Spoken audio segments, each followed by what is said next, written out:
Hello friends, ಎಲ್ಲರಿಗೂ ನಮಸ್ಕಾರಗಳು. ಸೈಗಾಯ್ತಿರುವ ಸೈಕಿನಿಗೆ ನಿಮ್ಮೆಲ್ಲರಿಗೂ ಸ್ವಾಗತ. ಸುರಸ್ವಾಮಿ ಇವತ್ತಿನ ಈ ಒಂದು ವಿಡಿಯೋದಲ್ಲಿ ಅಮಾವಾಸ್ಯೆ ಯಾವಾಗ ಅಂತ ತಿಳಿಸ್ಕೊಡ್ತಾ ಇದ್ದೇನೆ. ಬರೀ ತಿಳಿದುಕೊಳ್ಳುವಂತೆ, ಹಾಗೆಯೇ ಪೂಜಾ ವಿಧಾನ ಸಹ ತಿಳಿಸ್ತಾ ಹೋಗ್ತೇನೆ, ಬರೀ ನೋಡುವಂತೆ. ಈ ಅಮಾವಾಸ್ಯೆಗೆ ನಾವು ಮಾರ್ಗಶಿರ ಅಮಾವಾಸ್ಯೆ ಅಥವಾ ಪುಷ್ಯ ಅಮಾವಾಸ್ಯೆ, ದರ್ಶ ಅಮಾವಾಸ್ಯೆ, ಇನ್ನು ನಾನಾ ಹೆಸರಿನಿಂದ ಕರೀತಾರೆ. ಈ ಅಮಾವಾಸ್ಯೆಯು ರೈತರಿಗೆ ತುಂಬಾ ಒಂದು ವಿಶೇಷವಾದ ಹಬ್ಬ ಇದ್ದಂತೆ. ರೈತರು ತುಂಬಾ ಜೋರಾಗಿ ಇದನ್ನು ಆಚರಣೆ ಮಾಡ್ತಾ ಇರ್ತಾರೆ.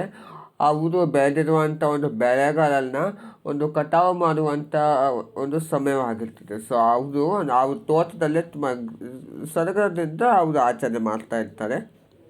ಈ ಅಮಾವಾಸ್ಯೆಯು ನಮಗೆ ಈ ಸಲ 19ನೇ ತಾರೀಕು ಶುಕ್ರವಾರ ಬೆಳಿಗ್ಗೆ 4:59 ಪ್ರಾರಂಭವಾದರೆ 20ನೇ ತಾರೀಕು ಶನಿವಾರ ಬೆಳಿಗ್ಗೆ 7:13 ಮುಕ್ತಾಯಗೊಳ್ಳುತ್ತದೆ.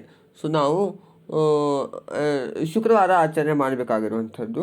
ನಿಮಗೆ ಶುಕ್ರವಾರ ಒಂದು ವೇಳೆ ನಿಮಗೆ ಮಾಡಲಿಕ್ಕೆ ಆಗಿಲ್ಲ ಅನ್ನೋದಾದರೆ ಶನಿವಾರ ಸಹ ನೀವು ಆಚರಣೆ ಮಾಡ್ಬೋದು. ಆದರೆ ಶುಕ್ರವಾರ ನಿಮಗೆ ತುಂಬ ವಿಶೇಷವಾದ ಒಂದು ವಾರ ಸಹ ಆಗಿರ್ತದೆ, ಹಾಗೆ ಅಮಾವಾಸ್ಯೆ ಸಹ ಕೂಡ ಇರೋದ್ರಿಂದ ನೀವು ಶುಕ್ರವಾರ ನೀವು ಆಚರಣೆ ಮಾಡ್ಬೋದು. ನೀವು ಶನಿವಾರ ಬೇಕಾದರೂ ಸಹ ನೀವು ಆಚರಣೆ ಮಾಡ್ಬೋದಾಗಿರ್ತದೆ. ಬನ್ನಿ ಪೂಜಾ ವಿಧಾನ ನೋಡುವಂತೆ. ಮೊದಲಿಗೆ ಮನೆ ಮೇಲೆ ನಾನು ರಂಗೋಲಿಯನ್ನು ಹಾಕಿಕೊಂಡು ಶಿವನ ಫೋಟೋವನ್ನು ಇಟ್ಟಿದ್ದೇನೆ. ಶಿವನ ಫೋಟೋಗೆ ಹೂವುಗಳಿಂದ ಅಲಂಕಾರ ಮಾಡ್ಕೊಂಡಿದ್ದೇನೆ. ಹಾಗೆ ಅದು ದೀಪವನ್ನು ಸಹ ಹಚ್ಚಿಟ್ಟಿದ್ದೇನೆ. ನಂತರ ಒಂದು ಪ್ಲೇಟ್ ಮೇಲೆ ಅಕ್ಕಿಯನ್ನು ಹಾಕಿ 2 ಲೀಟರ್ಲೆ ಇಟ್ಟಿದ್ದೇನೆ. 5 ಗರ್ಭವಾಗಿ ಶ್ರೀಗಂಧ, ಅರಿಶಿನ ಕುಂಕುಮ ಹಚ್ಚಿ ಅಕ್ಷತೆಯನ್ನು ಹಾಕಿ ಒಂದು ಕಲಸವನ್ನು ಇಟ್ಟಿದ್ದೇನೆ. ಕಲಸದ ಒಳಗಡೆ ಪರಿಶುದ್ಧವಾದ ನೀರನ್ನು ತುಂಬಿಸಿ ಅರಿಶಿನ, ಕುಂಕುಮ, ಬೆಳ್ಳಿಯ ಅಥವಾ ಒಂದು 5 ರೂಪಾಯಿ ನಾಣ್ಯ, ಹೂ ಮತ್ತು ಅಕ್ಷತೆಯನ್ನು ಸಂಕಲ್ಪ ಮಾಡಿಕೊಂಡು ಅದರೊಳಗೆ ಹಾಕಿ, ಹಾಗೆ ಗಂಗಾಜಲವನ್ನು ಸಹ ಸ್ವಲ್ಪ ಮಟ್ಟಿಗೆ ಅದರೊಳಗೆ ಹಾಕಿ, ಕೊನೆಯಲ್ಲಿ ಹೂ ಮತ್ತು ಅಕ್ಷತೆ ಸಂಕಲ್ಪ ಮಾಡಿಕೊಂಡು ಅದರೊಳಗೆ ಹಾಕಿ ಚೆನ್ನಾಗಿರುವಂಥ ಒಂದು 5 ವಿಧದಲ್ಲಿ ನೀವು ಅದಕ್ಕೆ ಇಡಬೇಕು. ಹಾಗೆಯೇ ಕಾಯಿಯ ಒಂದು ವಿಷಯಕ್ಕೆ ಬರೋದಾದರೆ, ಕಾಯಿ ನೀವು ನವೆಂಬರ್ ತಿಂಗಳಿನಲ್ಲಿ ಅಂದರೆ ನಮಗೆ ಒಂದು ಕಾರ್ತಿಕ ಅಮಾವಾಸ್ಯೆ ಹಾಗೆಯೇ ಒಂದು ಮಾರ್ಗಶಿರ ಅಮಾವಾಸ್ಯೆ ನಡುವೆ ನಾವು ಕಾಯಿನ ಇಟ್ಟು ನಾವು ಪೂಜೆ ಮಾಡಿರ್ತೀವಿ. ನವೆಂಬರ್ ತಿಂಗಳಿನಲ್ಲಿ ಆ ಕಾಯನ್ನು ತೆಗೆದು ಪಕ್ಕಕ್ಕಿಟ್ಟಿರಬೇಕು. ಆ ಕಾಯನ್ನು ಕೊನೆಯಲ್ಲಿ ನಾವು ಹೊಡೆದು ನಾವು ಪೂಜೆ ಮಾಡಬೇಕಾಗುತ್ತದೆ. ಸೊ ಆ ಕಾರಣಕ್ಕೆ ಈಗನೇ ಹೊಸ ಕಾಯಿಯನ್ನು ಇಟ್ಟು ಹೊಸದಾಗಿಯೇ ಕಲಸವನ್ನು ಸ್ಥಾಪನೆ ಮಾಡಬೇಕು. ಕಲಸೋದಕ್ಕೆ ಇಟ್ಟು 2 ಗೆಜ್ಜೆಯನ್ನು ಹಾಕಿ ಅರಿಶಿನ ಕೊಂಬೆ ಮಾಡುವಂಥ ಮಾಂಗಲ್ಯ, ಅದಕ್ಕೆ ಇಲ್ಲಾಂದರೆ ನಿಮ್ಮಲ್ಲಿ ಬೆಳ್ಳಿ ಬಂಗಾರದ ಬಸ್ತಾ ಇದ್ದರೆ ಅದನ್ನು ಸಹ ನೀವು ಹಾಕ್ಬೋದು, ತೊಂದರೆ ಇಲ್ಲ.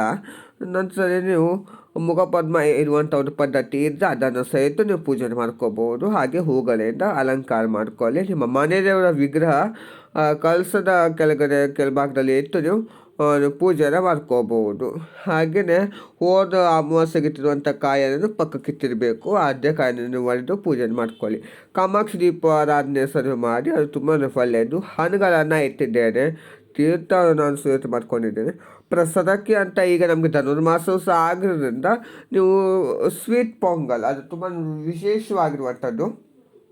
ಸ್ವೀಟ್ ಪೊಂಗಲ್, ಖಾರ ಪೊಂಗಲ್ ಆ ಥರದ್ದು ಸೇವೆ ಮಾಡಿಕೊಂಡು ಅಮ್ಮನವರಿಗೆ ಪ್ರಸಾದವನ್ನಿಟ್ಟು ನೀವು ಧನುರ್ಮಾಸದ ಪೂಜೆ ಮಾಡುವುದಾದರೆ ಧನುರ್ಮಾಸ ನೀವು ಬೆಳಿಗ್ಗೆನೆ ನೀವು ಬ್ರಾಹ್ಮಿ ಮುಹೂರ್ತದಲ್ಲೇ ಈ ಒಂದು ಅಮಾವಾಸ್ಯೆ ಪೂಜೆಯನ್ನು ಮಾಡ್ಕೋಬಹುದು. ತುಂಬ ಒಳ್ಳೆಯದಾಗಿದೆ. ಇಷ್ಟು ನೀವು ಸೇವೆ ಮಾಡಿಕೊಂಡು ದೀಪಾರಾಧನೆ ಅಂತ ಒಂದು ವಿಷಯಕ್ಕೆ ಬಂದರೆ ಪಂಚಮುಖಿ ದೀಪಾರಾಧನೆಯನ್ನು ತಿಳಿಸ್ಕೊಡ್ತಾ ಇದ್ದೀನಿ.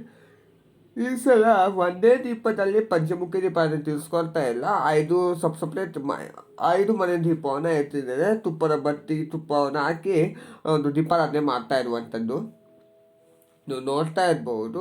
ಇಷ್ಟು ಮಟ್ಟಿಗೆ ನೀವು ಸಿದ್ಧತೆ ಮಾಡ್ಕೊಳ್ಬೇಕು. ಹಾಗೆಯೇ 2 ಲಿಂಬೆಹಣ್ಣನ್ನು ಸಿದ್ಧತೆ ಮಾಡ್ಕೋಬೇಕು.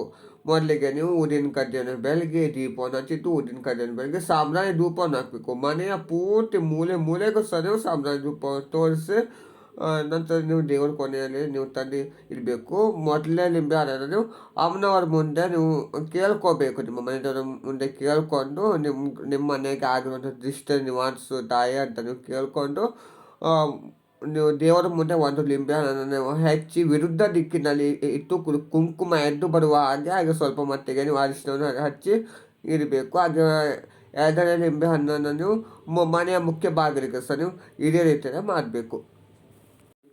ಇಷ್ಟೆಲ್ಲ ಮಾಡಿದ ನಂತರ ನೀವು ಕಾಯನ್ನು ಒಡೆದು ಇದನ್ನು ಹೋದ ಅಮಾವಾಸ್ಯೆಗೆ ಇಟ್ಟಿರುವಂಥ ಕಾಯನ್ನೇ ಒಡೆದು ಮಂಗಳಾರತಿ ಮಾಡ್ಕೊಳ್ಳಿ. ಮಂಗಳಾರತಿ ಎಲ್ಲ ಆಗಿದ ನಂತರ ತೀರ್ಥ ಅವರನ್ನು ಪ್ರೋಕ್ಷಣೆ ಮಾಡಿ ಅಕ್ಷತೆಯನ್ನು ಹಾಕಿ ಪೂಜೆನ ನೀವು ಸಮಾಪ್ತಿ ಮಾಡ್ಕೊಳ್ಳಿ. ಇಷ್ಟು ನೀವು ಪೂಜೆನ ಮಾಡಬೇಕಾಗಿರುವಂಥದ್ದು.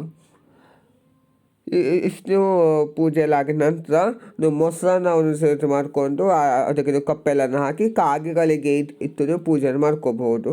ಅಂದರೆ ಅದು ಹಿರಿಯರಿಗೆ ನಾವು ಮಾಡುವಂಥ ಒಂದು ನೈವೇದ್ಯ ಆಗಿರುತ್ತೆ. ನೈವೇದ್ಯ ಅನ್ನೋದಕ್ಕಿಂತ ಒಂದು ಸತ್ಕಾರ ಆಗಿರ್ತದೆ.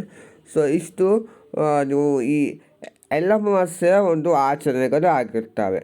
ನೋಡೋಣ ಫ್ರೆಂಡ್ಸ್, ಇವತ್ತಿನ ಈ ಒಂದು ವಿಡಿಯೋದಲ್ಲಿ ನಮಗೆ ಅಮಾವಾಸ್ಯೆ ಯಾವಾಗ ಪೂಜಾ ವಿಧಾನ ಮಾಹಿತಿಯನ್ನು ಕೊಟ್ಟಿದ್ದೀನಿ. ಎಲ್ಲರೂ ಇಷ್ಟವಾಗಿ ನಾನು ಭಾವಿಸಿದ್ದೀನಿ. ಇಷ್ಟವಾಗಿ ಲೈಕ್ ಶೇರ್ ಮಾಡಿ ಕಮೆಂಟ್ ಮಾಡಿ, ಹಾಗೆಯೇ ಒಂದು ಸಬ್ಸ್ಕ್ರೈಬ್ ಮಾಡ್ಕೊಳ್ಳಿ. ಗುರುವಾರ ನೀವು ಲಕ್ಷ್ಮೀ ಪೂಜೆಯನ್ನು ಮಾಡಿರ್ತೀರಿ. ಸಂಜೆ ನೀವು ಕಳಸವನ್ನು ಕದಲಿಸಿ ವಿಸರ್ಜನೆ ಮಾಡಿಕೊಂಡು ಶುಕ್ರವಾರ ನೀವು ಹೊಸ ಕಳಸ ಈ ಅಮಾವಾಸ್ಯೆ ಕಳಸವನ್ನು ಇಟ್ಟು ಪೂಜೆ ಮಾಡ್ಕೋಬಹುದು. ಒಂದು ವೇಳೆ ನೀವು ಗುರುವಾರ ವಿಸರ್ಜನೆ ಮಾಡಿದ್ದೇ ಹೋದಲ್ಲಿ ನೀವು ಭಾನುವಾರ ಈ ಮಾರ್ಗಶಿರ ಮಾಸದ ಗುರುವಾರದ ಲಕ್ಷ್ಮೀ ಕಳಸ ವಿಸರ್ಜನೆ ಮಾಡಬಹುದು. Thank you.